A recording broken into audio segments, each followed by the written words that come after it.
Como que você vê a tecnologia voltada para compras em relação à empregabilidade do comprador? Bom, eu acho que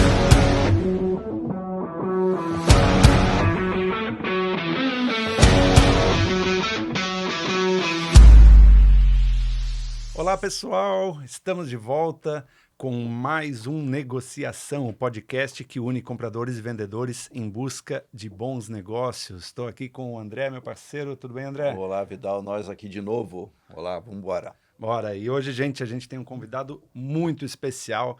A gente está hoje com o Ângelo. Tudo bem, Ângelo? tudo certo. O Ângelo é um analista de sistemas que virou empresário, com um grande objetivo, muito importante para a gente. Ele tem o objetivo de ajudar compradores a melhorar seu dia a dia. Ele é formado em ciência da computação, pós-graduado em gestão empresarial, praticamente um mestre em IA, de tanto que tem estudado esse tema. CEO da Outplan, recentemente apoiador do livro Procurement na Mão, trouxe para a gente um exemplar aqui, depois a gente conta disso para ti, do Juliano Braga. Juliano, já fica o convite para um dia você vir conversar com a gente. E hoje, CEO da Outplan. Bem-vindo, Ângelo. Muito obrigado, muito obrigado. Vamos fazer um bate-papo bem bacana aí, falar um pouquinho de tecnologia, um pouquinho de procurement, né? Enfim, compartilhar Bora conhecimentos e ideias. Show. Vamos lá, Ângelo, vamos começar quente. Vamos, com Então tá certeza. bom. Ângelo, a pergunta que eu queria colocar para você para abrir o papo aqui é o seguinte.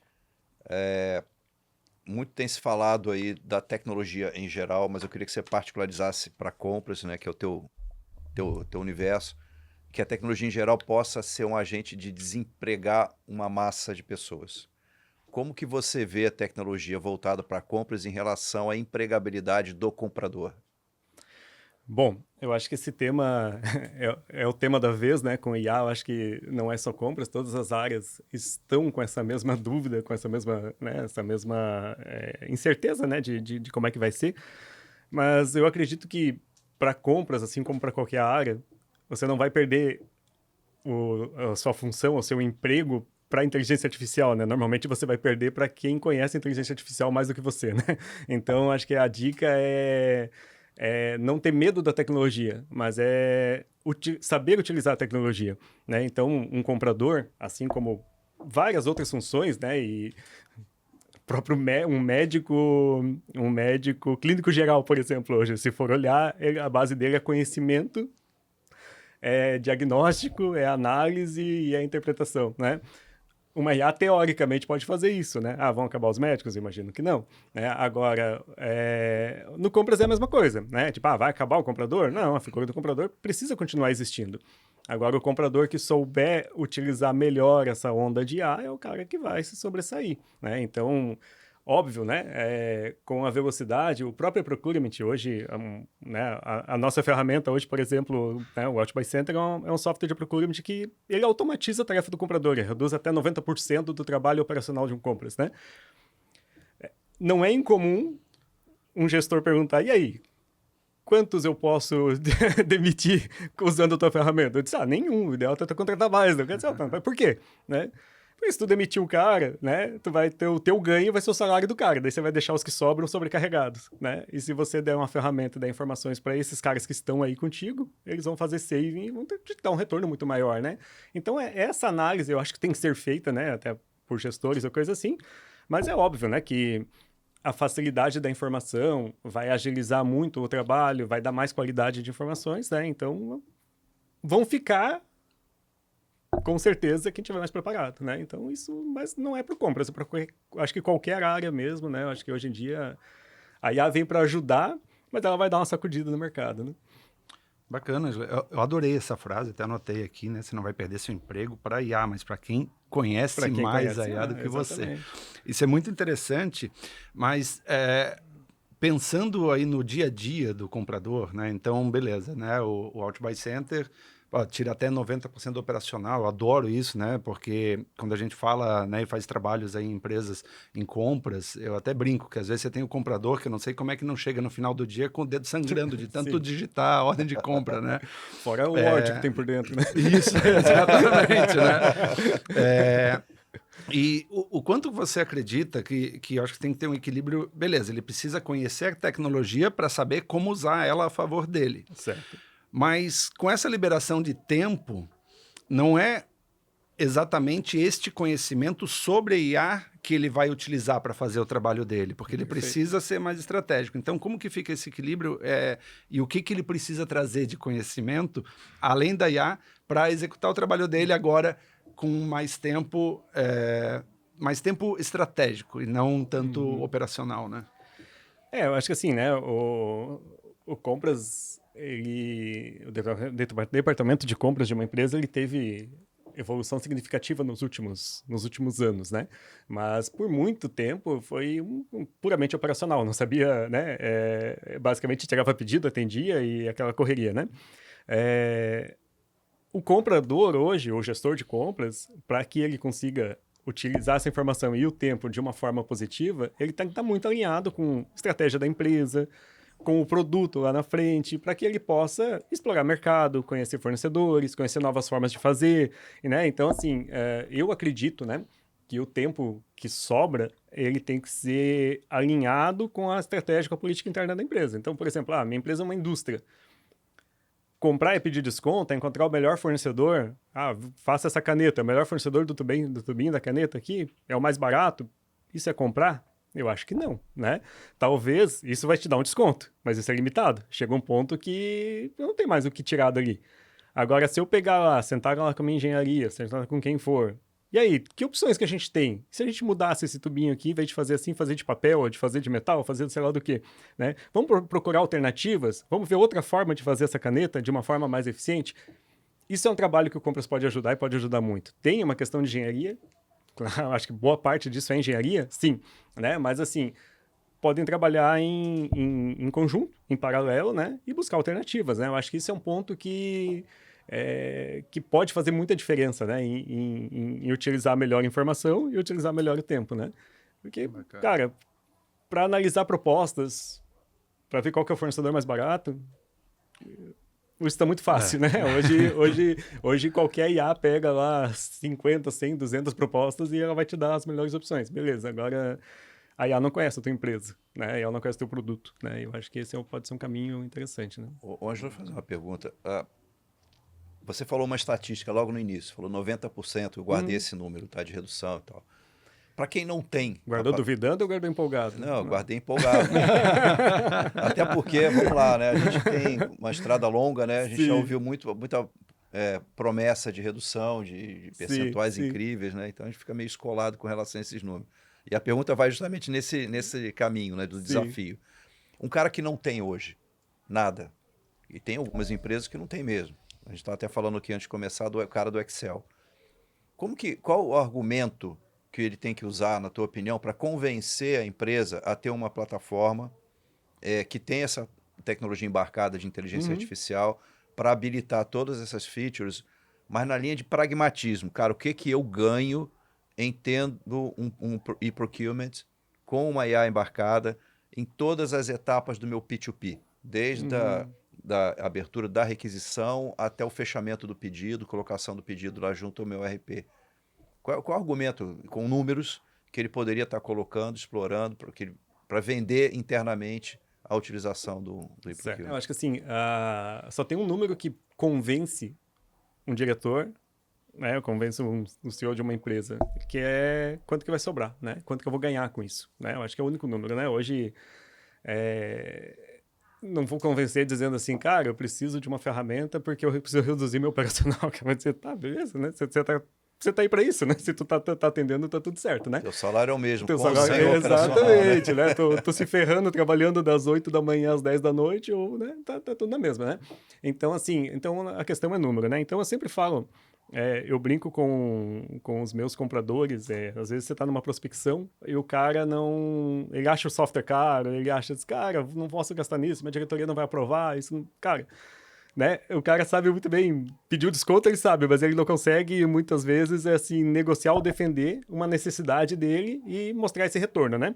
Então, assim, um software com IA, ou sem IA, né? Enfim, né? Mas um software que te ajude, ele vai te trazer informações, vai te trazer tempo, né? E vai te trazer possibilidades de você explorar mais o mercado, de você explorar mais opções, coisas que manualmente tu não consegue fazer. Quando a gente fala em 90% de redução de trabalho, o trabalho do comprador ele é muito árduo sem uma ferramenta, né? Porque a auditoria cobra dele 3 propostas.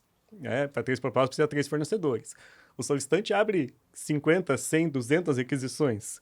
Aí você tem que pegar e separar isso, organizar, mandar para X fornecedores para tu conseguir as benditas 3 propostas, e depois você tem que planilhar isso tudo, tem que analisar isso tudo, tu tem que fazer novas rodadas de negociação. Então é algo muito, muito árduo, né?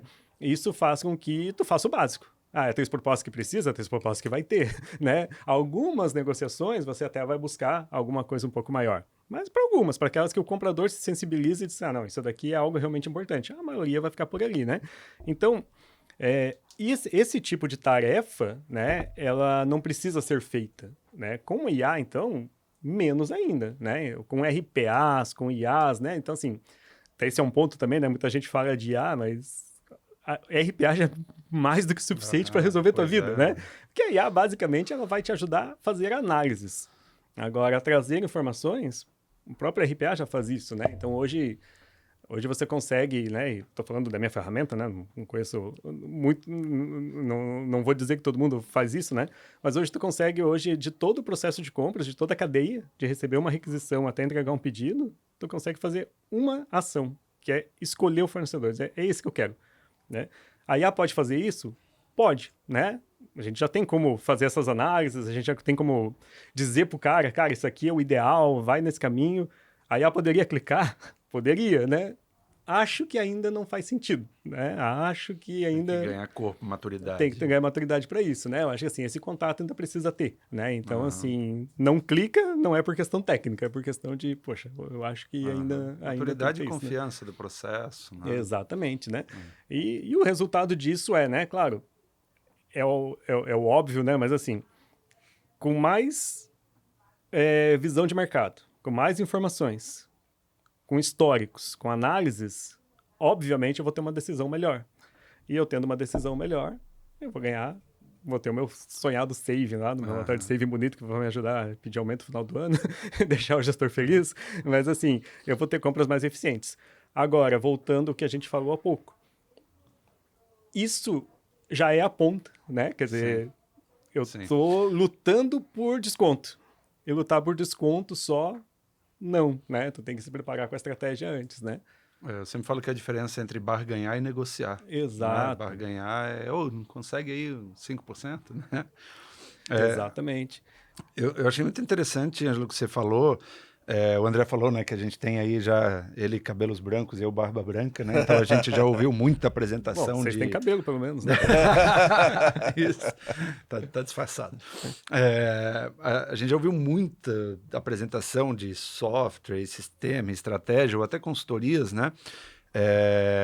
E eu, quando estou fechando alguma consultoria, sempre vem essa pergunta, né? Quanto de savings você vai me trazer?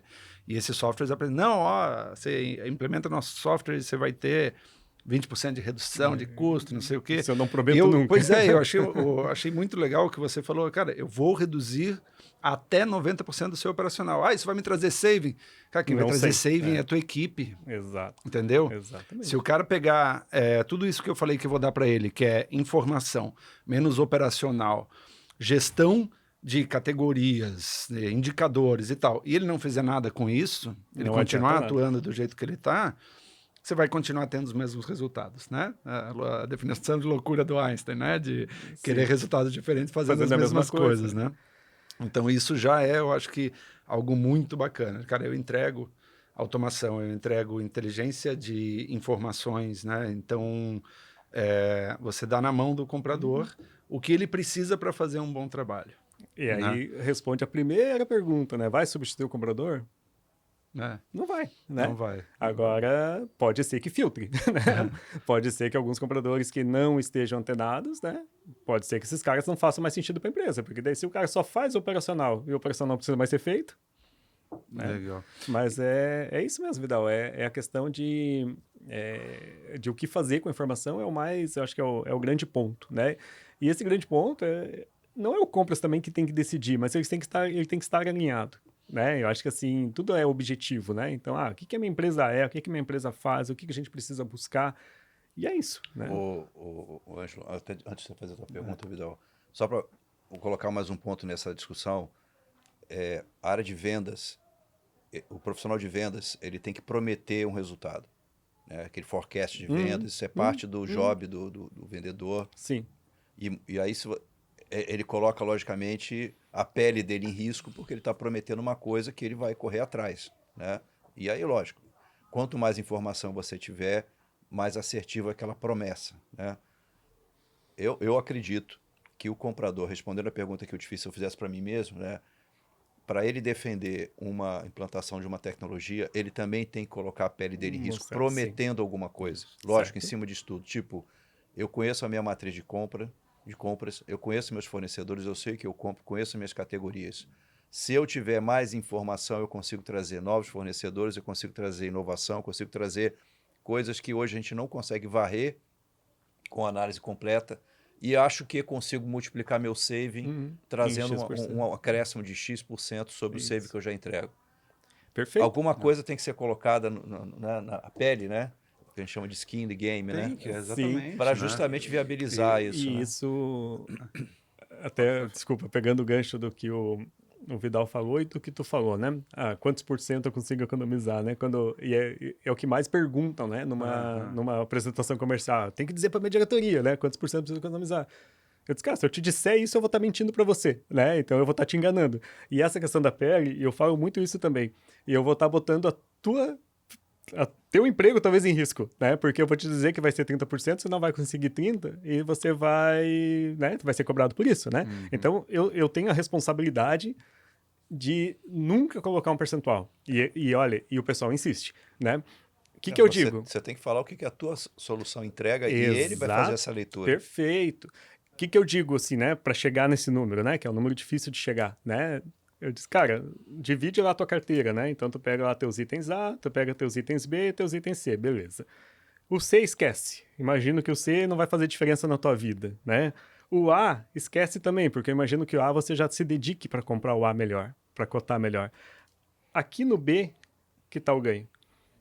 Né? Por quê? Porque aqui no B é aquele monte de coisa que tu gasta, às vezes tu não sabe nem como, às vezes é na urgência, é na pressa e tal, e você tá dedicando tempo lá no A para fazer uma negociação boa, tá sendo ferrado aqui no operacional no C, que tem um volume gigantesco ali, não te agrega nada, e tu tá esquecendo dessa área. Então, assim, pega essa fatia e sempre olha isso.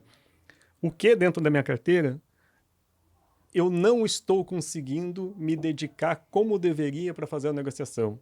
Se eu fizesse a mesma negociação que eu faço no A, onde eu consigo um saving de 5%, de 10%, se eu fizesse nesse B, quanto que eu conseguiria de retorno?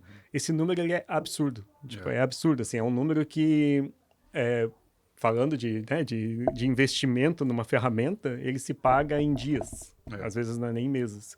Né? Você pega uma empresa que gasta, né, sei lá, 40 milhões mês de compras, 20 milhões, 10 milhões, né? 10 milhões já é suficiente, né? Mas, assim, o software se paga em dias. Então, né, um software, falando da plataforma, mas um investimento qualquer na tecnologia, em tecnologia, né? Então, é relativamente muito fácil de comprovar, mas falta essa visão, né? Tipo, como que eu mostro, né?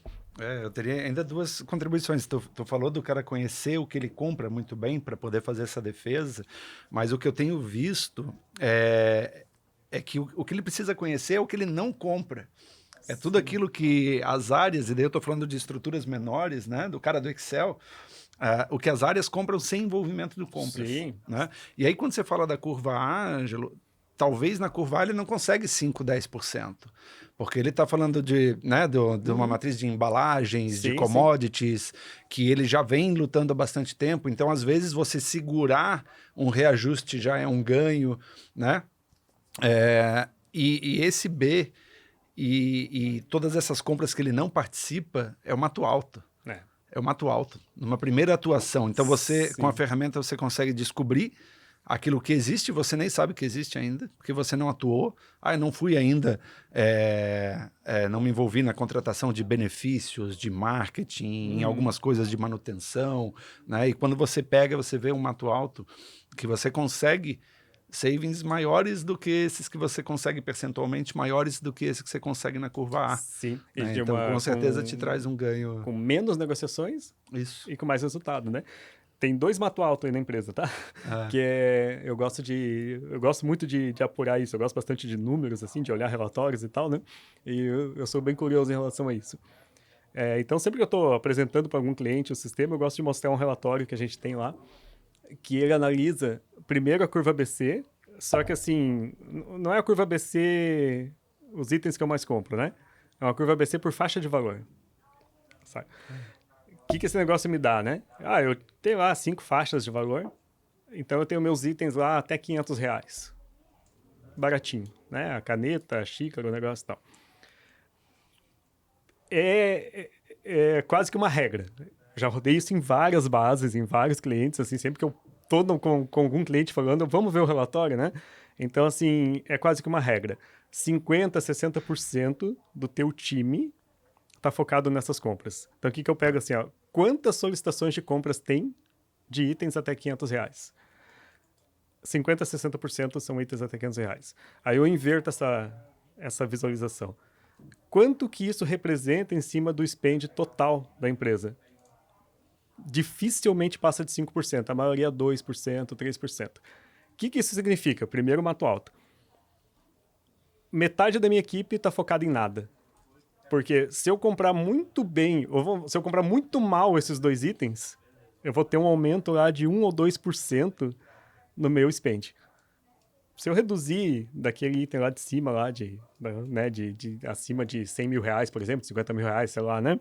Se eu reduzir 0,5%, eu já ganhei aquilo lá. Né? Então, assim, as empresas focam energia na coisa errada, né? E o saving, às vezes, que você dá na curva C, cara, às vezes não, quase sempre, ele é menor do que o valor que você paga de salário para essa turma toda, né? Aí entra RPA, automação, não é nem IA. Esquece IA, né? A IA pode te ajudar a trazer informação para tu negociar melhor a de cima. Sim. Isso aqui é RPA, né? Do tipo, cara, isso aqui o sistema tem que fazer automático para mim e deixa ele comprar mal se ele comprar mal, né? Não que ele vai comprar mal, mas se precisar comprar mal, que compre mal. Mas deixa ele fazer automático. É ele que chama os fornecedores, é ele que pega as respostas. Ou sem delega. Ou sem RPA. Eu vou criar aqui um acordo de fornecimento com meus fornecedores, né? Pô, vou pegar esses itens baratinhos aqui, que eu compro com uma certa frequência. Cara, vem pra cá, me faz um preço ali pro ano. Esse preço não precisa ser o melhor do mundo, ele tem que ser um preço de conveniência, que me diga assim, cara, eu não vou gastar o salário do meu comprador para focar nisso, né? E isso aqui vai ser automático, né? Outras empresas deixam as áreas comprar. Sim. Então, esse é um mato alto, né? Que é o segundo mato alto, quer dizer, normalmente, né? Outro número que a gente pega, 50% das compras não passa pelo compras. Só que daí são 2 movimentos, né? Tem empresa que quer centralizar tudo, não, tem que passar tudo pelo compras. Eu diria que essas bem pequenininhas aqui talvez não precisem, né? Do tipo, despesinha da minha área lá, eu preciso para comprar café, caneta, sei lá o quê. Cara, pra que eu vou chamar um comprador para comprar café para mim, né, cara? Não tem sentido, né? Tá, se o comprador puder gerar um contrato, tá ótimo, gerar um catálogo, tá ótimo. Se não, deixa o cara comprar, nem que ele compre mal, tá tudo certo, né? E tira das áreas aquilo que realmente faz a diferença, que é o que tu comentou, né? O plano de saúde da empresa, o refeitório, os contratos de locação, o contrato de equipamentos, de software, seja lá o que for, terceirizações. Isso falando dos indiretos, né? Isso sem falar muitas vezes. Os diretos, Tu pega ali a área de TI, a área de marketing, né? RH. Eles têm muito poder de compras, muitas vezes. Verdade. Sem um comprador envolvido, né? E isso ali tem dinheiro, né? Porque eu sempre digo, né? O RH, ele vai tentar o melhor para o funcionário, né? Do tipo, ele tem a visibilidade dele funcionário produzindo, funcionário recebendo, se sentindo motivado, enfim, né? O RH é isso, né? O marketing, a minha marca tem que aparecer.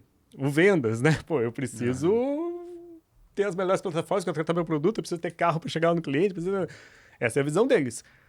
A visão do compras é para deixar isso acontecer, não é para podar, mas de uma forma eficiente. Sim. Né? Porque o compras, ele tem o coração duro do negociador, né?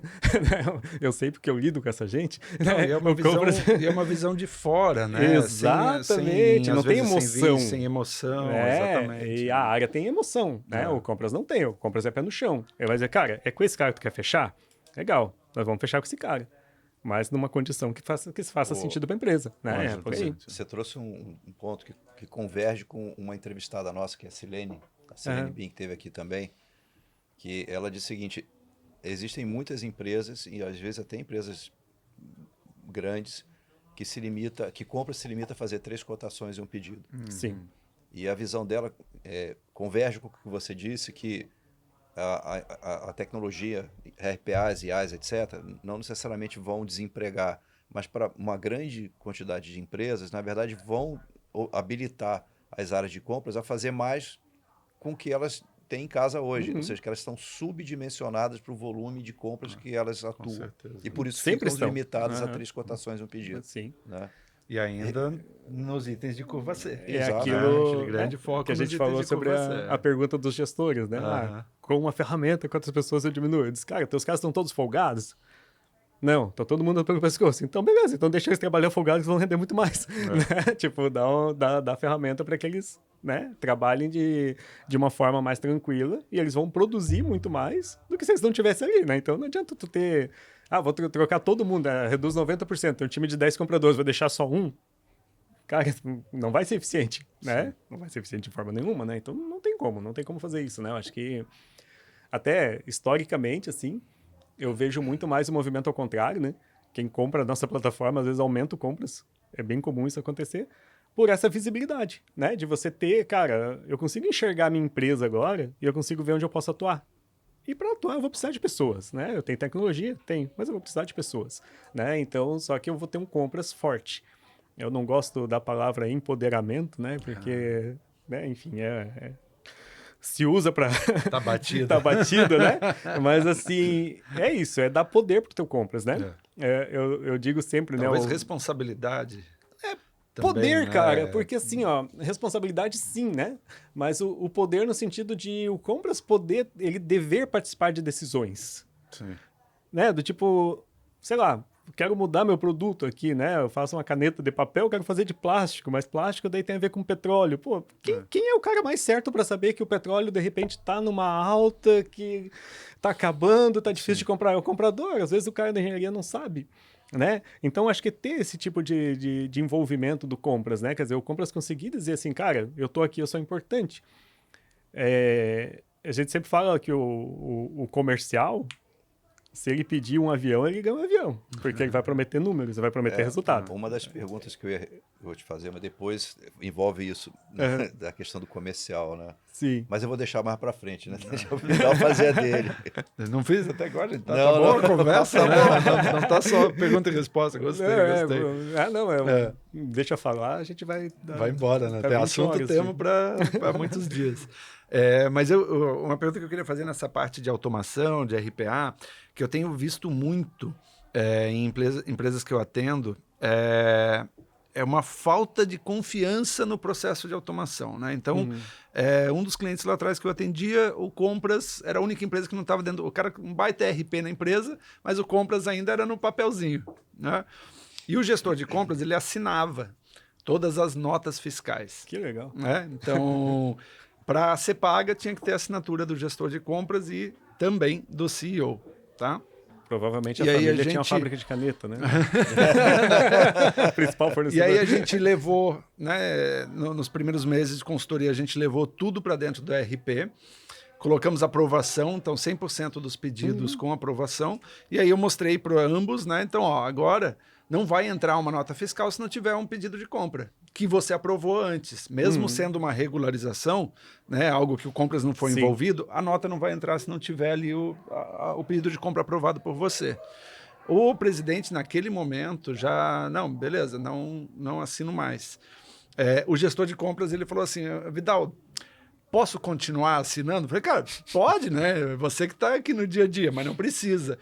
E aí ele continuou fazendo isso por um período, até que em um momento ele me chamou na mesa dele e falou, me dá a minha mesa. Eu falei, né, não vi nada diferente. Eu falei, o que foi? Ele, não tem nota fiscal. Né? Então ele mostrou, não estou mais assinando. Como que você vê isso? Né? Porque mesmo com a automatização desses processos, eu vejo que tem gestores, e estou vivendo hoje isso, né? Que nós vamos automatizar dentro de um ERP um processo de curva C, que entrou uma solicitação, já vai virar um pedido, automaticamente vai para o fornecedor, e a hora que a gente colocou isso, o gestor de compras falou, não, mas automaticamente não. Cai aqui na minha caixa para eu aprovar antes. Como é que tu vê isso, essa curva de confiança na automatização dentro ou seja, a confiança na tecnologia, e eu não estou nem falando de algo que ele não participou, eu estou falando de um acordo comercial que foi o time dele que fez. Né? Tem um fornecedor definido, tem uma negociação, mesmo assim ele quer dar o cliquezinho final, né? Cara, isso eu acho que é de cada um, né? Eu vejo pessoas que não querem dar clique nenhum, né? Tipo, que um clique para ele, meu Deus, esse software devia fazer isso, né? Né? Mas assim, tem esse medo, né? Porque no fim das contas ele tem uma responsabilidade ali, né? A responsabilidade dele, se der alguma coisa errada, ele não vai poder culpar a IA ou coisa desse tipo, né? Agora, assim, essa descentralização, né? E acho que todo mundo passa por isso. Eu passo por isso lá na empresa. Hoje eu sou um cara um pouco centralizador também dentro da empresa. Talvez um pouco mais que um pouco. Mas assim, né? Eu gosto de ver, eu gosto de saber, né?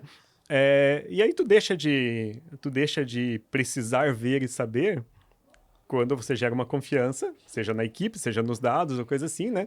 Então, assim, talvez, né, para esse cara começar a ter mais confiança, ele conseguir fazer uma estrutura de dados que possa mostrar para ele possíveis problemas, né? A coisa está saindo do normal, né? Uma estrutura de dados ele pode mostrar, ele pode acompanhar relatórios, pode acompanhar indicadores, ele pode começar a entender que, poxa, não está do jeito que eu imaginava, mas ele não precisa ver na hora, no dia a dia, né? Então, isso passa um pouco por treinamento, passa um pouco por cultura, né, por conceito, né, como eu faria, o que eu analiso, compradores, olha, é nessa linha que a gente vai, e conseguir criar indicadores que te mostrem esse resultado, né, aí sim eu acho que tu vai ter paz e vai ter tranquilidade, né, que eu acho que se simplesmente parar de fazer, pode realmente descambar. Né? Se você não tiver uma estrutura. Isso que você falou, né, de ter os indicadores, né, até porque o cara aprovando ali o pontual, ele não... eu acho que eu estou aprovando muito pedido de caneta. Ele não tem essa visão, porque ele está aprovando 100, 200 pedidos. Exato. Né? Então, no indicador... Agora, isso é uma coisa que a própria IA pode ajudar, né? Então, ela pode fazer análises, ela pode entender volumes, ela pode entender recorrências, né? Ela pode entender repetições, né? Ela pode entender tudo isso, né? Para isso, tem um problema lá atrás, né? Que hoje muita gente fala de IA e tá todo mundo querendo assim, eu preciso de IA, eu preciso de IA. Tu tem dados? Né? Como é que tu compra caneta? Tem um item genérico ali, materiais de consumo. Materiais diversos. Legal, como é que você compra copo? Materiais de consumo. Legal, e cadeira? Não, também tá material de consumo. Não, cadeira tem material de manutenção. De móveis, sei lá, né? Tipo, quando conserta, cadeira de manutenção. Óbvio que daí não é a IA que vai resolver. Claro, a IA ajuda. Hoje a gente consegue ler um texto que o cara digitou e saber do que ele tá falando. Sim. Que nível de detalhe, né? Dependendo do que você vai fazer, você não chega a nível de detalhe, mas tu consegue. Hoje nós temos dentro da nossa plataforma tem um classificador de itens que, cara, o cara escreve qualquer coisa lá, a gente vai saber o que aquilo é, né? A gente vai conseguir encontrar fornecedores, né, que são compatíveis e coisa desse tipo, né? A IA ajuda muito nisso, né? Mas assim, só que minimamente tu tem que ter dados, né? E aí você vai conseguir... Olha, o Ângelo, eu deixo aqui a sugestão. Eu trabalhei muito essa questão de controle, sempre fui um combatente de controles excessivos, né? Porque eu acho que o Brasil é o país da burocracia, não por acaso. Sim. Quando você vê estruturas globais, não é assim que funciona nos outros países, né? Eu sugiro para quem está assistindo, faça uma estatística, pegue qualquer controle que tenha dentro da empresa, principalmente essas aprovações, e pega um determinado aprovador e faça um histórico de quantos não aprovações tiveram nos últimos 3, 4 meses, 5 anos, sei lá, 1 ano. E eu já vi casos que você pegar volumes altíssimos de aprovação de pedidos, requisições, orçamento, viagem, o que seja, e o nível de reprovação é 0. E aí eu falo assim, para que serve essa aprovação? é tudo aprovado. É um checkpoint que não faz sentido ter. Sim. É só uma burocracia. Porque se você não tem... A aprovação intui 2 caminhos, ou aprovado ou não aprovado. Se você todas as vezes cai sempre no mesmo canal, Não tem a sentido gente fica existir. perguntando qual é a análise que é feita nesse momento, entendeu? Então, E assim, é só um o- comentário para quem está assistindo se questionar em relação aos seus controles. Se E faz até sentido. questionar, porque às vezes isso vem top-down, vem da alta gestão, né? Não, Sim. eu quero aprovar pedidos acima de R$100, né? E aí acontece isso que você está falando. O cara se entope de isso- coisa, né? o quanto que ele reprova? Esse número ele é interessante porque é baixíssimo. É. Né? O botãozinho selecionar todos, recentemente- aprovar, né? Então, recentemente, a gente mudou a interface da tela de aprovação do software, né? E por alguma razão, a gente mudou a forma de aprovar e não tinha mais um aprovar todo geral. Né? Ótimo, lindo isso. Por quê? Essa tela, ela tem, né? Antes ela não tinha, hoje ela tem paginações e tal. A gente criou, enfim, então uma tecnologia bacana lá para tu conseguir visualizar melhor, né? Se eu estou vendo uma página, eu não consigo aprovar as que eu não estou vendo, né? Eu consigo aprovar as que eu estou vendo, que a ideia é eu baço o olho, né? Dessa página eu aprovei. Chamados, né? Clientes abrindo chamado. Não, mas cadê aquela função de aprovar todas que a gente tinha, que a gente aprovava tudo de uma vez? Por quê? O cara não enxerga, ele não olha, né? Agora, isso também é uma questão assim, né? Às vezes vem da direção, dizendo, cara, o gestor é responsável por esse processo, né? Tá aí a responsabilidade. Se ele não tá olhando, né? Se ele não está olhando, o problema ia acontecer algum problema é com ele, né? Mas a maioria dos casos é isso que acontece mesmo. O cara não olha, eu né? vou falar uma coisa e o pra cara, você. quem manda o negócio para provar, sabe que tu não olha. Eu vou falar uma coisa para você que se eu ainda estivesse empregado numa empresa das que eu trabalhei, nos meus 30 anos, eu jamais falaria. Uhum. Mas agora que eu não estou mais, eu me sinto à vontade Tô de livre, falar. tô livre. Muitos controles desses, que não servem para nada, são colocados por uma única questão. É justamente isso que você falou. É o compliance querendo ter um responsável. Porque se der algum problema, Tem que ter... eu tenho o nome quem de um culpar. cara para culpar. Exatamente. Deixa eu ver quem aprovou. Quem que aprovou isso? Exatamente. É o cara É que só vai pra isso. rua. É só Exato. existe para isso, para achar um. Mas enfim, deixa eu te fazer a pergunta Faz que eu a quero pergunta, muito faz a fazer, pergunta. cara. Vai, por favor. Porque a gente já está chegando no final, que é o seguinte. Lembra que eu falei de vendas? Sim. Eu na minha vida também negociei muitos CRMs. E são, pelo menos, eu não sei hoje, mas eram, a princípio, soluções caríssimas, quando Sim. comparadas às equivalentes para compras. Tá? Eu tenho uma percepção, mas eu queria ouvir a tua opinião sobre, que soluções para compras, não necessariamente só ir para o Kilmes, soluções de gestão de risco, soluções de gestão de terceiros, etc., são soluções, quando comparadas às soluções voltadas para vendas, por exemplo, muito mais baratas do que essas soluções. E, por consequência, talvez os fornecedores dessas soluções para compras não tenham tanto caixa para investir em tantas melhorias quanto o cara de vendas, que tem, obviamente, um produto que tem uma remuneração muito maior. Essa minha leitura, na tua opinião, ela é realista ou foi só uma experiência que eu tive que não conversa com o mercado? Qual é a tua opinião? Cara, eu vou te dizer assim, eu não sei se as ferramentas de compras melhoraram, né, a posição comercial delas, elas ficaram, né, com valor talvez um pouco mais compatível, ou se os CRMs diminuíram, né? Mas assim, né? Mas tem disso sim, tá? Tipo, talvez não seja uma diferença tão grande hoje, mas tem, né? Por quê? Porque o compras tem mais dificuldade para provar, né? Então, se tu praticar preços, né, por mais que tu diga, cara, eu vou te trazer saving, tu vai ter retorno. Seria muito fácil vender o sistema de compras hoje, né? Eu poderia fazer assim, se tiver de saving aí, eu ganho um percentual. Eu ia ganhar muito mais dinheiro do que se ganha hoje, né? Mas, assim, tem essa dificuldade de convencimento, né? E uma ferramenta de vendas, ela te mostra, parece, mais informações, né? Mas eu acho que não é nem por causa da ferramenta. Eu acho que o comercial, ele tem esse poder e essa capacidade de defender mais, de dizer, cara, eu vou investir, mas eu vou te dar esse retorno, e ele consegue mostrar aquele retorno, às vezes até maior do que né? Porque o comercial sabe fazer isso, né? E o compras muitas vezes não sabe, né? Então, assim, eu acho que tem muito disso, né, André? Eu acho que a dificuldade de vender para quem, às vezes, não sabe se vender, né? Tipo, então o mercado ele acaba tendo que praticar preços melhores ou mais baixos, né?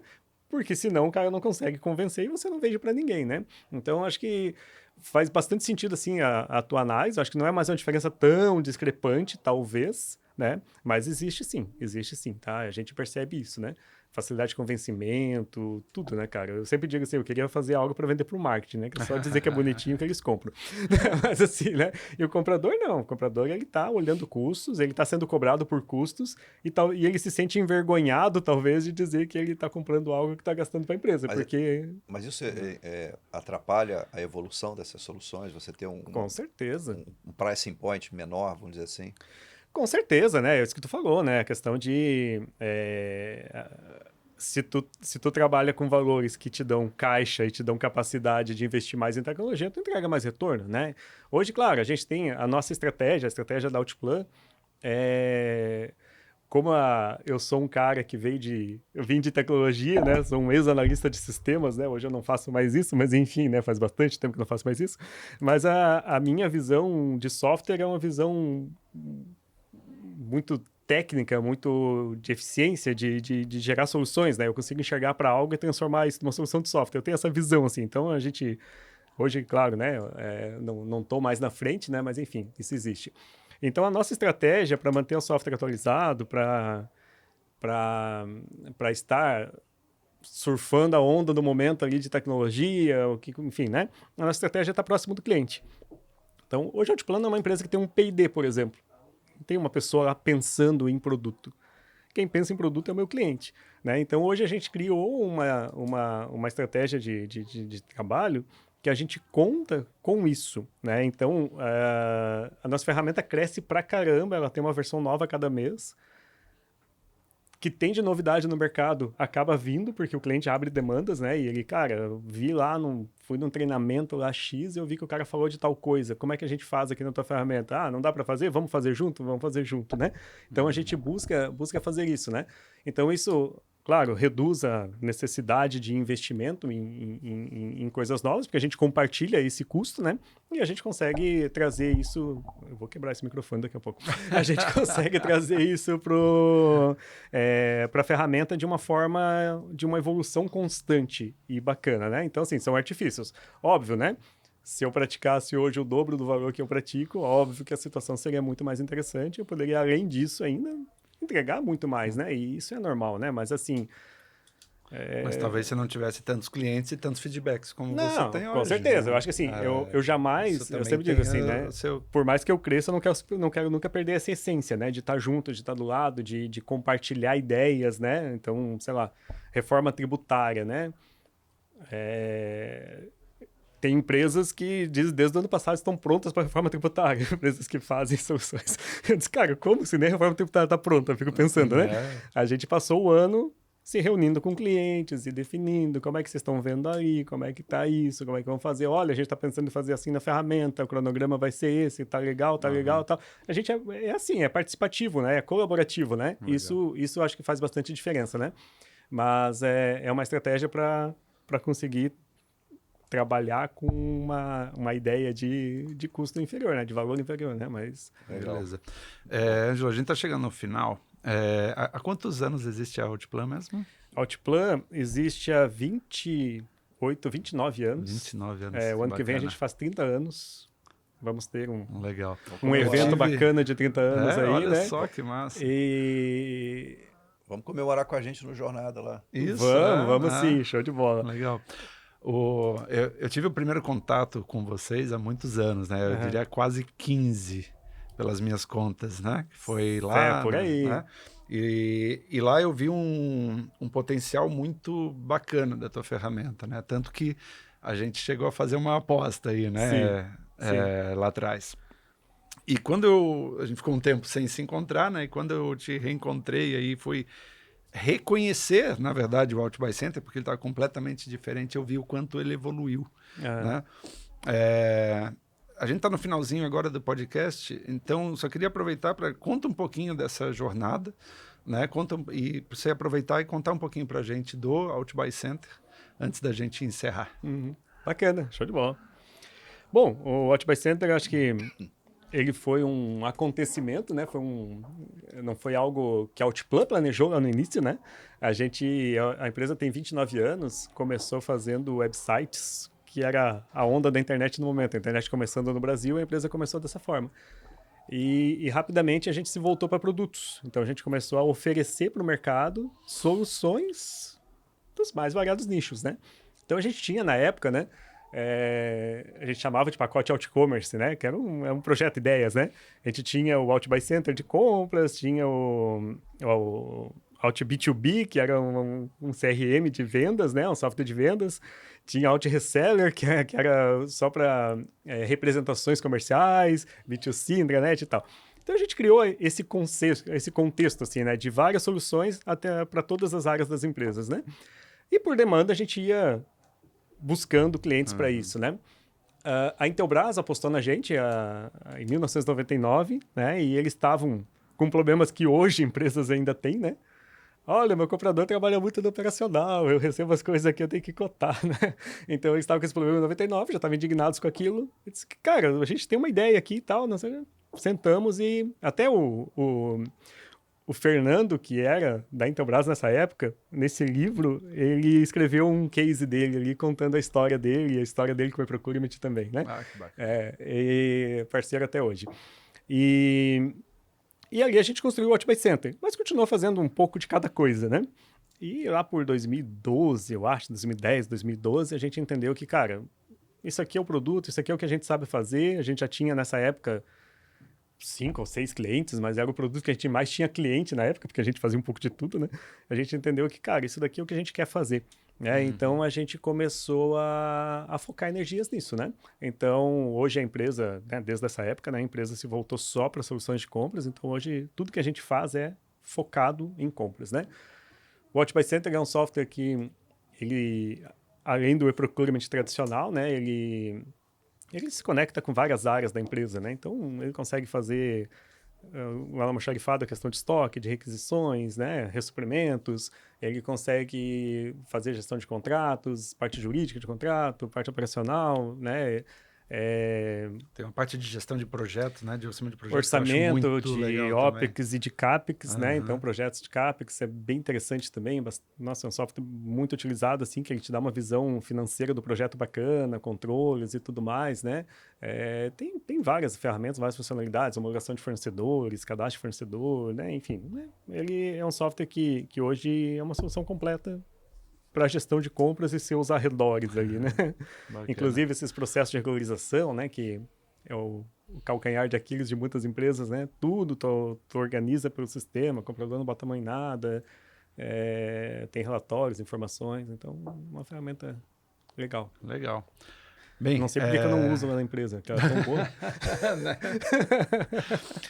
Bem, chegamos ao final, então, do episódio. Eu queria agradecer o Ângelo não só pela presença, mas pela parceria que a gente, né, está construindo junto com o Negocia também. Esteve com a gente lá no Jornada. Esperamos que esteja também no próximo Jornada, né?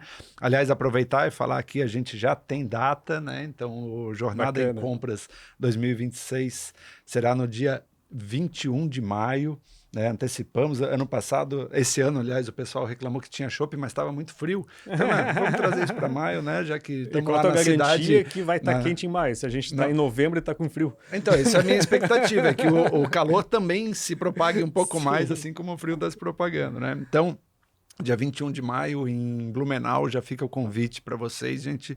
É o maior evento de compras de Santa Catarina. A gente já está com um timaço confirmado, né? Vamos ter todas as informações aí na web. Podemos dar algum spoiler, não? Oi? Já? Pode. Então, a gente vai estar confirmado com a gente. O Leonardo Rosa, que foi entrevistado nossa.